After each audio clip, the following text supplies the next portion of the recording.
Thank you for staying with us. Now let's get the show started. During the week, gunmen abducted and killed one student, abducted several others at the Government Science College, Kagara, in Rafi local government area of Niger State.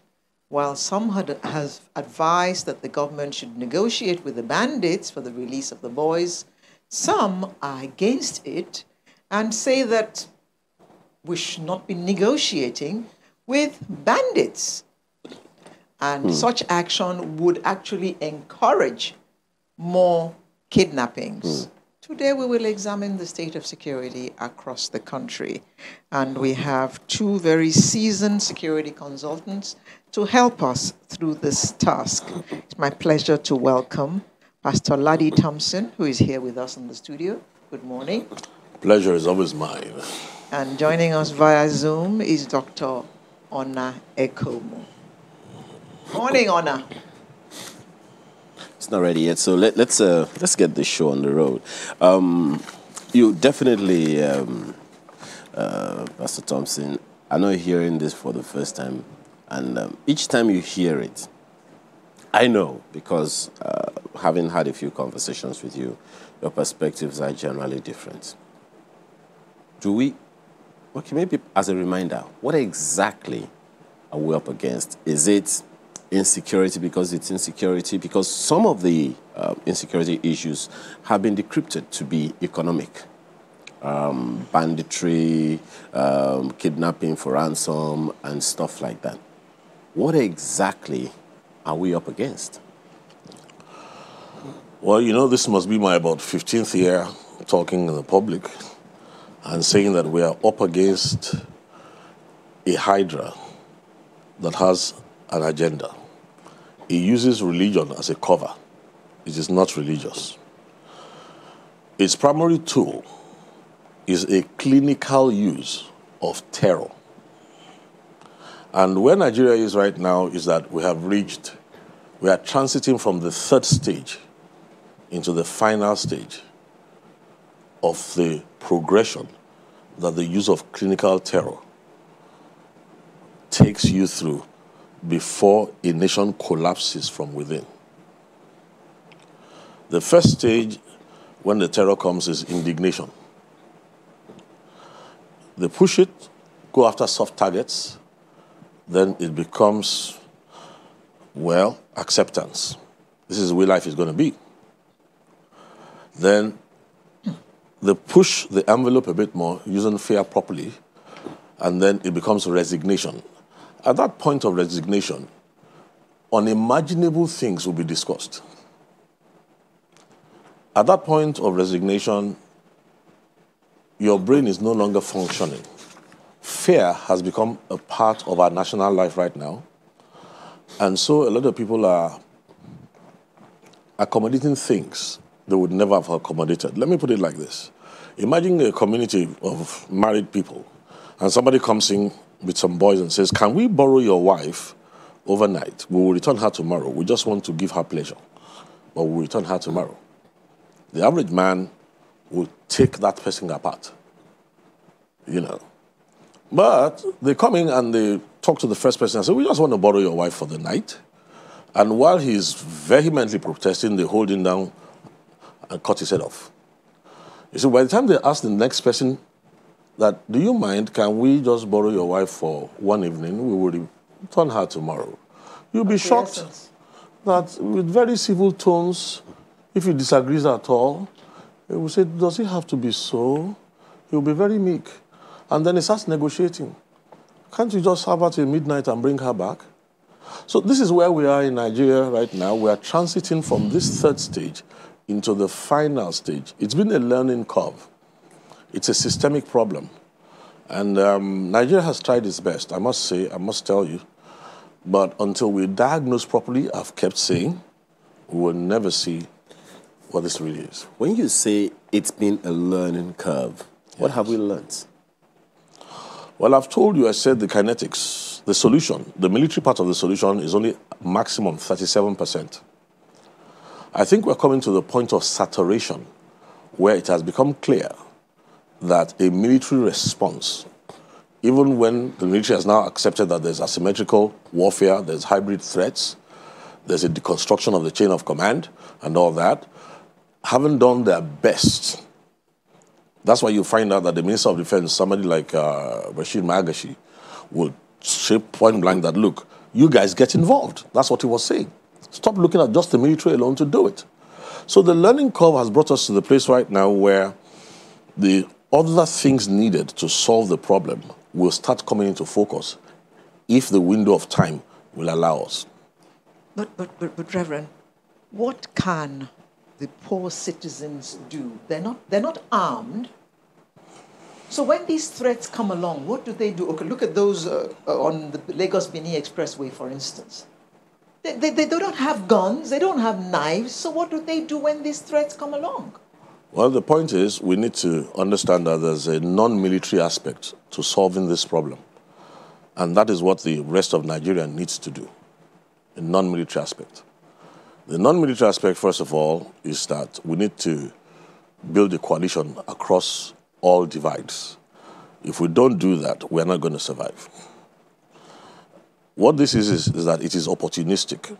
So all our religious cleavages, our tribal cleavages, political cleavages, it embraces and uses everything because it's a global problem with an architecture of thought that is highly advanced. It changes its face, uses different actors, funds, defunds, changes form, so that before you can even detect it, you have to be able to concatenate. And, that's one of the things that in the Nigerian healthcare system, there are sicknesses and diseases that when the Nigerian system says, look, we can't handle this, we take the person abroad. So also in the area of security, I remember in 2012, I remember granting an interview that was on the front page, I think it was The Sun. I remember it was, I think, a Iboka. And I then said that President Jonathan is a wartime president. And that the only reason they have not declared war is because it's a new war form. Now, we're under the dispensation of President Muhammadu Buhari, who is a military general. So the 37% will be complete. But we're still not going to now discover that even with his 37%, we are still not going to win. We're dealing with something that's extremely clever. So what am I trying to point out? Right now, for instance, we're at a stage where I feel sorry for us. If you read the newspaper, November 7th was a Sunday in 2004. At that time, Bishop Makianla used to be was the CAN president at that time. At that time, a young, fiery cleric returned from, I think, Saudi Arabia and settled in Kaduna. His first tafsir in the mosque was hot. It was incendiary. He threw down the Nigerian constitution, said, what rubbish is this? He said, how can the nation survive with hypocrites, with unbelievers, with pagans? And he began to incite the people. This was in the mosque in Kaduna. Now, it was televised, it was put on radio for days after, but it was in Hausa language. This fiery clerk did not realize that there are patriots all over this country, Muslims and Christians. So the tape ended up in Lagos, and there was a build-up to kill people at that year in 2004 in Kaduna. At that time, the salvation of Nigeria, if I tell you who God used for us then, you may not believe it, but we had to, after we found out that we informed the security organizations, we did all that had to be done, things were still proceeding in Kaduna. The build-up towards violence to killing people was still on ground. Don't forget I was serving the CAN president then. So we called the media to assist us. And it was the media who solved the problem. And the major person whose contribution worked the most was that of Femi Adesina. See, that's why sometimes I look at people when they abuse Femi Adesina and all that, and I say, you guys don't understand the kind of war we are up against and how that uninformed opinions only make matters worse. Femi Adesina almost lost his job in 2004 because he took the front page and addressed the issue. And if you look at the front page, Archbishop Akinla was on one side saying, you want to kill my people, On the other side, there was this fairy cleric who said, I only hate those who drink beer. When that publication went viral, it became a global issue, which is still going to become again. That young sheikh ran out of Nigeria. Adesina almost lost his job, but his superiors then, his senior then, because he stuck out his neck to say, look, you can't kill people under our watch. The correspondent in Kaduna, I think, was sacked instantly before they found out that the story did not break from Kaduna. Now, Adesina is in the presidency, but I know he hasn't changed. It's just that he's a wise person who knows that influence has to be used properly. That same sheikh today is becoming the hope of Nigeria. Is that sheikh today who walks into the Sambisa forest and negotiates, says he wants to negotiate on Nigeria's behalf? Is that same sheikh who has been able to get in contact with the people who kidnapped students in Niger State? Now, if that sheikh becomes the go-between between all of us, look, I trust the government. I trust our military. I trust our people. But that sheikh, if Nigeria makes the mistake of making him the go-between to negotiate the so-called release, let Nigeria go back in 2014 and see what that sheikh said. Let Nigeria go back in 2012 and see his comments. His comments then was that, why should you kill Boko Haram? They are actually our brothers. They are Muslims. Just get your soldiers out of the way. Get your police out of the way. It's an internal affair. It doesn't concern you. Those were his comments. One later comment then was that they should kill the serving president. They should kill the chief of staff.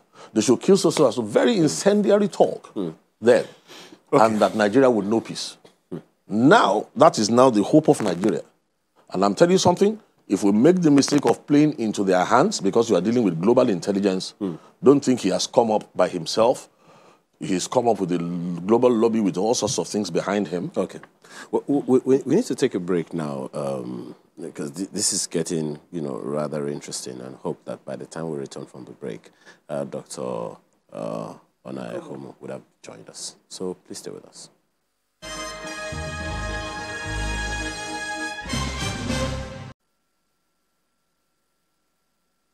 Well, thank you for staying with us. Dr. Onaihomo has joined us this morning on this conversation. Thank you so much, Doc.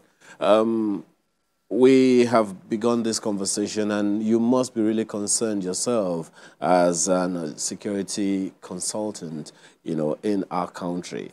I'm wondering, with all the conversations that we've been having, all the issues that we've been raising, it would seem like this is not abating. Yes, good morning, Mr. Ayo, for having me, and Mr. Lero, good morning, and then my brother, Pastor Ladi, I greet all of you. We have a very naughty problem, a very stubborn problem, if you may, and this is, I've described this in the past, that if you have a disease and you keep applying the wrong cure, it will never heal.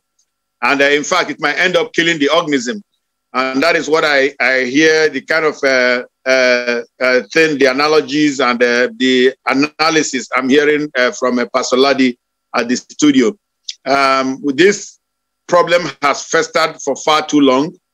And there's been, it's mutating. Just take COVID, for example. COVID now has so many variants. And that is what is happening to this problem.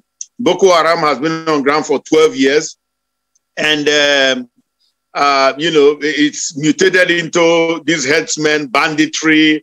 I call it metastasis of insurgency throughout the country. And of course, certainly it's now gone beyond a northern problem. It's now a southern problem too, because it's even right there in my home state, Edo State.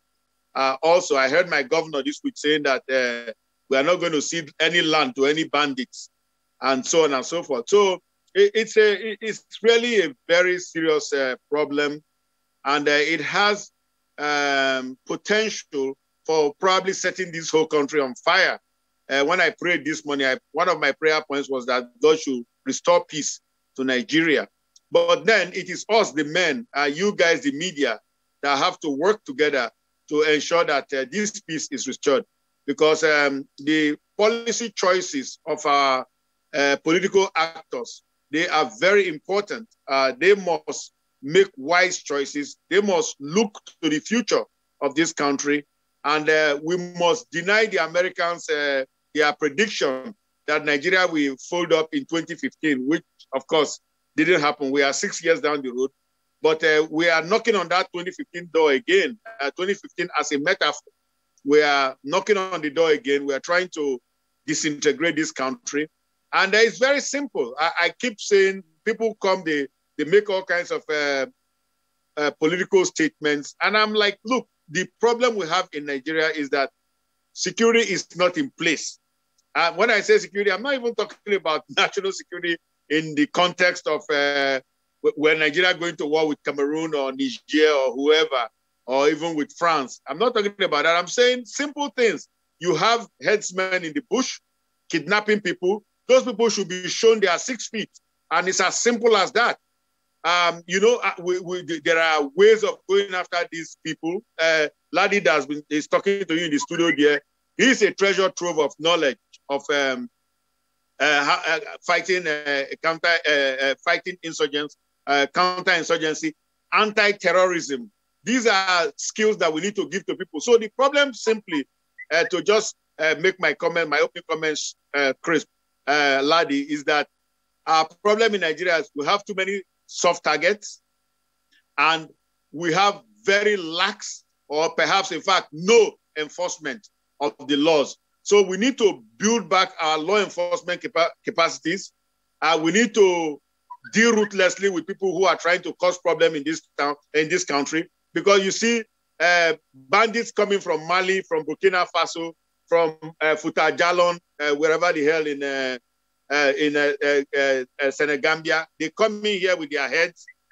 They find a safe haven in Nigeria because it's porous. They start attacking citizens. They start taking over farms. 3 local governments in Niger State are under bandit control today. Shiroro, Rafi, Amuya. So what are we talking about? So if the bandits control Rafi local government and they go and collect students from Kagara, which one is their own? They own it. So, I mean, we have to negotiate with them, have to pay them good cash so that they can give us our students back. And it's just it's a scam going on in this country. So we really need to have the federal government sit back and say, you know what, this is going to stop. And then we need to rebuild a good security infrastructure, architecture that will help us ensure that this works out. So it's unfortunate, but that's what we have in the country today. Yeah, we're talking about, some people have advised the government to go and negotiate with these bandits who have taken these boys so that the boys can be returned. What is the implication of negotiating with bandits and kidnappers? Thank you, Mr. Lero. The implication is that you get the captives back. That's if they are nice, because you can actually pay. Like in the case of Chief Dennis Abuda in those State, the guy they kidnapped at Benin Bypass on the 30th of January, they paid 16 million, but they killed him. In fact, they had executed him right by the roadside, marching into the forest because he wasn't able to keep up.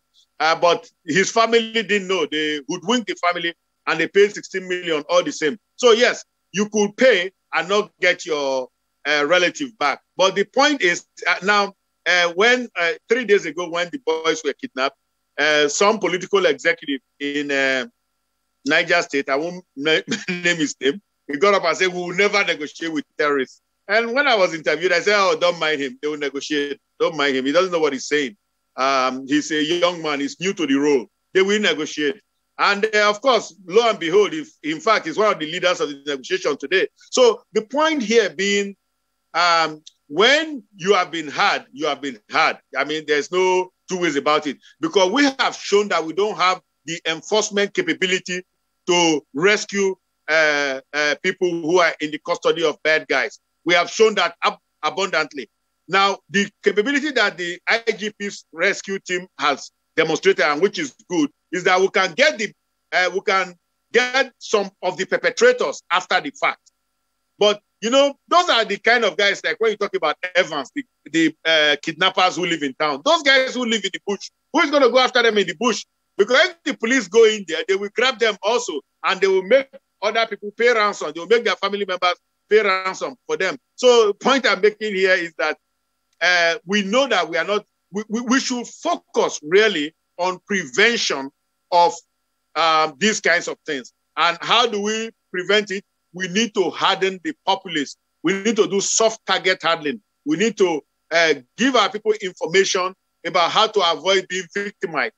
Look at that school in Kagara. That school is a mess. For example, if I saw the video footage, it's a mess. There's no soft target hardening that was in place there. Yet that was a school that in Rafi local government, which is a headquarters of the bandits. So I mean, give me a break, man. I mean, we are not serious about security, and we really ought to be. Pastor Ladi, if we know where these criminals are, instead of negotiating with them, can't we just use our firepower to destroy the whole place? I'm thinking about David Koresh, for instance, and the Branch Davidians.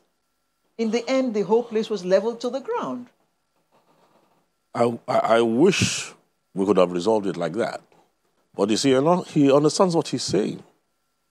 See, you are dealing with something that's a lot more intelligent than that. What you're looking at is just the military head of it. Don't forget that in the tenure of Goodluck Jonathan as president of Nigeria, he said, I have some of them in my cabinet here. So we're talking about infiltration. We're talking about some of them in media. We're talking about a hydra. We're talking about a global effort. We're talking about financials. You see, when you're dealing with something that's very intelligent, you can't afford not to outthink it. So if you say, oh, let's just go after this, you'll find out that most of the times, even before you get to where they are, somehow somebody has informed and they've disappeared. So how do you deal with that? Apart from that, there are strategies. The most dangerous people are not the people who are in the forest. Honestly, that's just the brawn, that's the muscle. For all the noise Shekau was making, he's not the intelligence behind this whole thing. The more dangerous are the more intelligent ones, and those who have been able to infiltrate us here. So if there were moles in the time of Goodluck Jonathan, what gives you the assurance we still don't have moles in government till now? What the president also, said recently, quoted to have said recently, that there are influential people here and there who are behind some of these activities that is going on. Even the IGP was also quoted to have said that they know the abductors and that they're going to go after them. Question then is, what are we waiting for? Well, again, you're dealing with something very intelligent that has studied you, but its weakness is this. They don't have numbers on their side. My question is along this line. Does that mean that one way or another, government is either permitting or conniving? You see, I want to be very careful because the average Nigerian, when they listen to us talk like this, sometimes get very emotional. They keep attacking personalities, keep attacking people. We have a systemic problem. If we did not have a systemic problem, they would not be taking advantage. They would not be so opportunistic. So even if we made all the noise about one person or the other person, there's still a lot more work we need to do. For instance, I said to you, every nation of the world that has this problem, the first thing you build up is when you have like the balance of politics between two parties, you build up a bipartisan coalition. You make sure that everybody is on the same page. Now, as long as you allow them to separate you to the point of no return, they will always have the advantage. So there's a whole lot of work to be done that is not in the fields. Now, that is what we are neglecting, and that is why they are gaining advantage over us. We need to isolate them. In numbers, let me tell you first of all, you are dealing with something intelligent. What is the total? We have 200 million plus people in Nigeria, okay? What is the total number that you have in the Nigerian police force? You know the number. What is the total number that we have in the Nigerian army? You know the number. People have been watching us for a while. They saw that when we had engagements on 3-4 fronts, we had reached the limit of our security structure. So in a war like this, it is a war. You need to recognize it's a war. Let people know we're at war. It's a new type of war, not the old warfare. Okay? It's a new war. And what we're going to do now is that we want to make all citizens, Muslims and Christians, across all divides, we want to come and work together to defend the future of our nation. You see, a politician thinks only about the next election. But right now, if Nigeria is going to survive, we are going to need statesmen, who think about the next generations. There will be no election. Let me tell you something. What I mentioned to you about the sheikh who is handling negotiations now, if he is the one, there are beautiful Islamic leaders in Nigeria who have integrity, who have a whole lot of things. We are not going to look at somebody who already is radicalized to pretend as if he is negotiating with radicals. Because once they succeed at that, there's no need for soft targets anymore. You now have standing armies all over the country, well located, infiltrating all your institutions. And when you deal with a person as clever as that sheikh, that chameleon, you're going to find out that his cohorts who are working and are morphing are going to work with him from across the entire world. And by the time they finish Nigeria, we will enter the fourth phase. No need for all this kidnapping one person or the other. All that we don't need anymore. That's scary enough, really. Sincerely. Let me talk to Dr. Ehum. The former chief of army staff, said recently that, just as Pastor Thompson has also said here, military intervention is very minimal in this war as it is that we are engaging. It was in that conversation, he said, and I quote, "Military action is just one aspect, and this is one mistake we have been making. It is only the military that is seen to solve the issue of security challenges." He also said political, economic, and social factors were responsible for fueling the security challenge over the years, adding that those factors must be addressed. Development should be progressive, there should be roads everywhere, employment, schools, hospitals. He went on and on. If this was known to us as critical element in the fight in fighting this war, what then is the gap? Well, thank you, Mr. Makinde. Nigeria has not fought any wars against Cameroon or Chad or Libya or whoever. We've not fought any. Nigeria has only been involved in peacekeeping missions, PKOs, here and there. We were involved in the Congo many years ago with Patrice Lumumba and all that.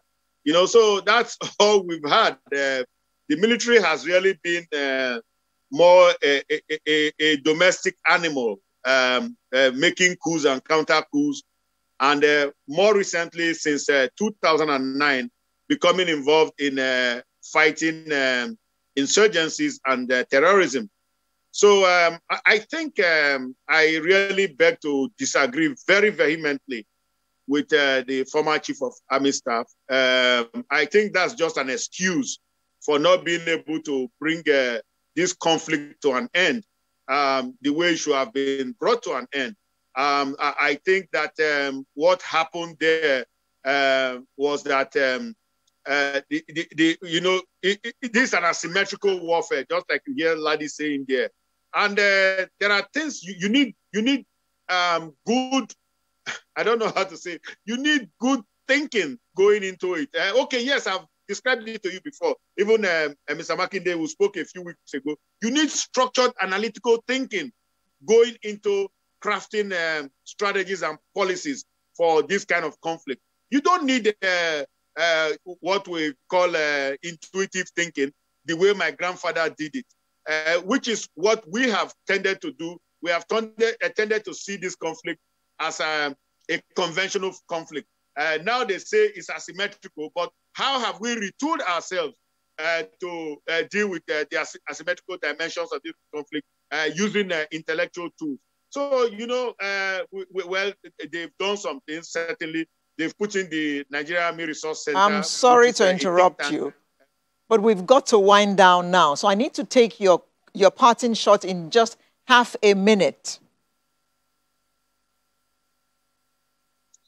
Thank you very much. Well, I think this crisis is not insurmountable. I guess people say I'm an eternal optimist. It's not insurmountable. It can be surmounted, but you need the right tools for the job.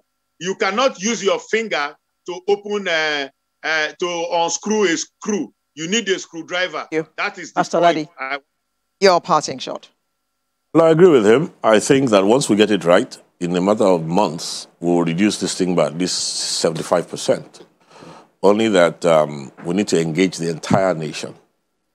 Thank you very much. Pastor Ladi Thompson, and we had Onai Kumu, who joined us via Zoom, both security consultants. Thank you very much for coming to share your thoughts with us this morning.